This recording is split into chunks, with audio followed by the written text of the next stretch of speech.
Until August 13, 2004, Akku Yadav thought he was untouchable, a documented rapist and assaulter of young girls. He was notorious for bribing police officers who facilitated his crimes.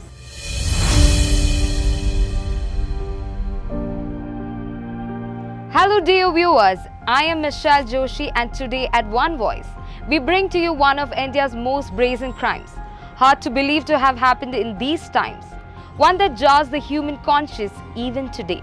We take a look at Akku Yadav, who terrorized the slums in Maharashtra's Nagpur through murder and rape. In 2004, due to the criminal negligence of the authorities, justice was dished out in an archaic mode.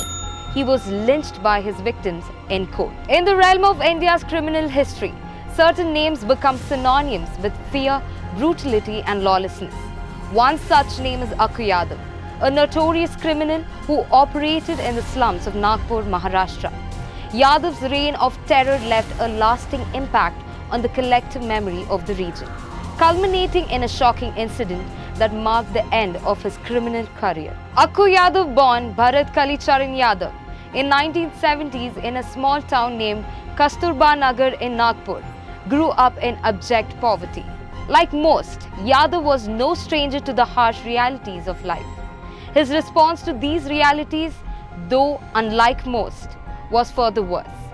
As he entered his teenage years, he began engaging in petty crimes and antisocial activities. Eventually and inevitably, his criminal tendencies escalated and he ventured into more serious offences such as murder, extortion, land grabbing and rape. Yadav's notoriety reached its peak during the late 1990s and early 2000s when he terrorized the slums of Nagpur.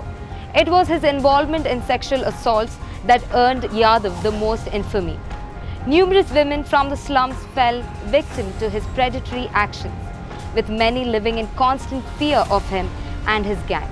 He was arrested 14 times but managed to wiggle out on every occasion. Akku Yadav targeted women from marginalized communities such as Dalits. It is believed that his actions were driven by a combination of factors, including caste-based discrimination, a sense of entitlement, and a desire to instill fear and exert control over his victims. Yadav's action of sexual violence also served as a tool of intimidation and control. Yadav's actions were criminal and reprehensible. As news of Yadav's heinous crimes spread, public's outrage grew. The victims' families, activists and concerned citizens united in demanding justice for the atrocities committed by Yadav and his gang. Their pleas fell on deaf ears, as Yadav had seemingly managed to evade the clutches of law through corruption and political connections. In 2004, Nagpur witnessed a dramatic turn of events that shook the nation. During a trial at Nagpur Sessions Court, where Yadav was facing charges of rape, a group of women who had been victimized by him decided to take justice into their own hands. On 13th August 2004, Yadav was brought to the Nagpur District Court No. 7 between 2:30 p.m. and 3 p.m. for the hearing of his bail plea in a rape case. As he entered the court, Yadav saw a victim of his crime, one of the women he had brutally raped. On seeing her, Yadav taunted her, calling her a prostitute and brazenly threatened her in the presence of indifferent police officials of raping her again.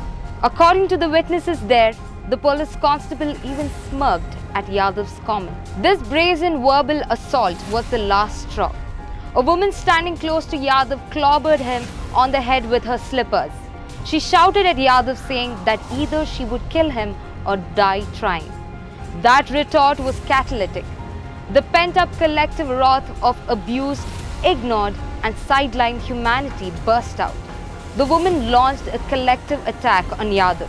They rushed towards him, shouting that they would to do away with him. In no time, a crowd of 200 to 400 women descended on Yadav in the courtroom and thrashed him. He was stabbed over 70 times with knives.